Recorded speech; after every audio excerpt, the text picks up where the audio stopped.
Previously on the European LCS. When they start shouting also a lot at the beginning, it shows how many fans have. But we won against them. The Meteor Makers right here, right now, are going to finish off the Nexus itself and take down SK Gaming. And I hope they will start respect us. It was amazing to see all the Spanish fans finally. You're just walking around and they scream your name. It feels really great. It's amazing. 81% of the people think Gambit are going to win. Considering how hard they got destroyed last week, I'm a little bit surprised at that. Yes, that was a really revenge. It's Gambit that picked themselves up a win. It's not so good for the home ground, but they can appreciate great skill from Gambit. I couldn't even imagine this beautiful island in my dreams, so I'm really happy that I'm here. Tenerife is awesome. I want to stay here longer. The weather is awesome. I can't ask for any better.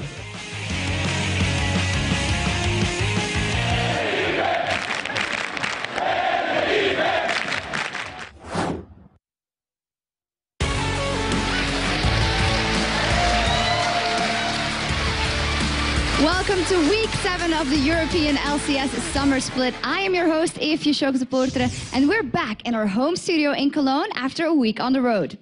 We had a great time in Tenerife, but the teams weren't there just to soak up the sun. After 3 days of matches in Spain, 4 teams are now locked in a tie for first place. With only 3 weeks left in the regular season and the standings as close as they are, each game has the potential to change who sits at the top of the table. Before we get to the action, let's head over to our casters, Joe Miller and Lee D-Man-Smith, who are standing by to catch you up with all the latest LCS news from around Europe. Thanks a lot, Shocks, and welcome, ladies and gentlemen, to day 1 of week 7 here in the LCS Summer Split. Now, last week we were, of course, in Tenerife, and we didn't just get sunburned. We were treated to a whole host of fantastic matches that kept the amazing crowd in Tenerife on their toes the entire weekend long. Yeah, I think you're talking about yourself maybe with a little bit of self-loving. But there were a lot of great games last week in Tenerife with the old guard. SK, EG and Fnatic, they all went 2-1. And the real crowd pleasers, though, were the last 2 games of Friday. They had nearly 100 kills between them. Some really incredible action-packed matches that you luckily got to cast. I did luckily get to cast them. Hopefully that continues here today as well. Let's have a look at some of the big stories, though, this week in Europe. The first bit of news is another roster change. Mima is, of course, joining the Ninjas in Pajamas as a replacement for Extinct, who earlier this week announced that he was stepping down after playing with NIP since week 3 when he replaced Godbro. Yeah, this is going to be Mima's first time, really, in the LCS, but he's been around for a while. You may have seen him playing at Eternity Gaming at Gfinity just a couple of weeks back, where they finished 2nd place to the Copenhagen Wolves, and he obviously did something to impress the guys at Ninjas in Pajamas, but with things as close as they are, it's a little bit dangerous to make this switch. It could have a really big impact, though. Well, speaking of switches, our second change is a temporary substitution for Gambit. Darker is unable to play this weekend, and he will be replaced by Voidal. This season, we've already seen Gambit, of course, unsuccessfully try and bring a substitute in with Spontex. Yeah, it's a name we're going to have a lot of fun with, Joe. But, of course, with Spontex, they had some real communication issues. However, despite Voidal coming from Estonia, he speaks perfect Russian. So they shouldn't have any problems this time around like they did before. If you remember back in week 1 at DreamHack as well, Darker also played his first LCS match up against Fnatic. He did okay, so let's see how Voidal does.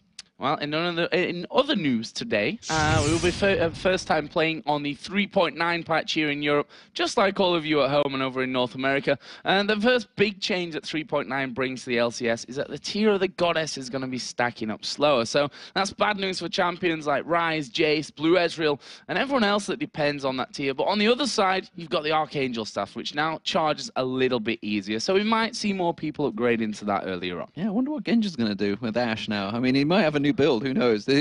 Nobody mentions the Ashe build, the blue Ashe. It's different. But another change, of course, is that Draven's passive no longer deals the bleed damage, but it does give him extra gold for every champion killed. That will weaken, of course, him in a 2v2 lane, but bolster his harass power under the towers in a 2v1. Something we haven't seen yet in the North American LCS, but the European players were all over that straight away because he's no longer going to draw tower aggro from the bleed. And finally, of course, Oracles has changed. You guys may well have noticed it on live, but it does now persist through death and lasts for 4 minutes instead of 5. However, it also has a reduced radius.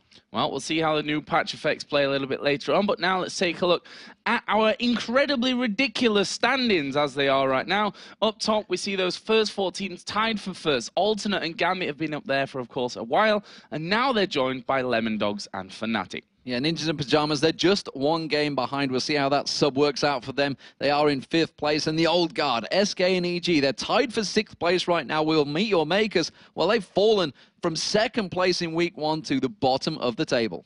Well, that's how things look heading into today's game. So that brings us perfectly into it to show you what we have coming up. First of all,